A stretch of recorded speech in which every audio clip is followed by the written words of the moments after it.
Dediği proqnozlar addım-addım baş tutdu.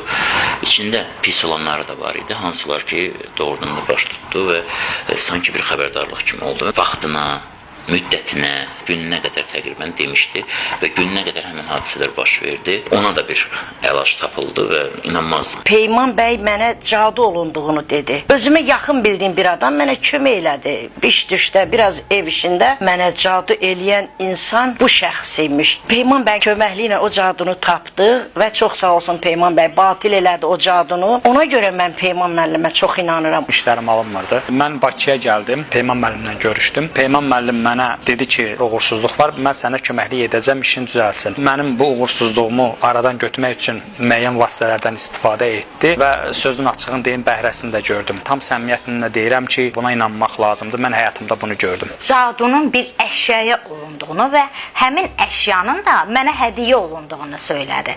Xatırladım, mənə hədiyyə olunmuşdu. Hər şey ondan sonra başladı, məhv oldu. Böyük problemlər yaşamağa başladım. İndi Peyman müəllimin vasitəsilə düzəlib, hər şey yaxşıdır. Biznesim çökmüşdü. Vəziyyətim çox ağırdı. Dostlarımın sayəsində Peyman müəllimlə tanış oldum. Başa saldı ki, səni öz ortağın bu vəziyyətə qoyub, şəriyin bu vəziyyətə qoyub. Peyman müəllim mənə çox köməklik elədi. Onun sayəsində biznesimi geri qaytardım. İmkanım düzəldi. İndi artıq ondan da artıq səviyyədəyəm. Vəziyyətim ondan da yaxşıdır.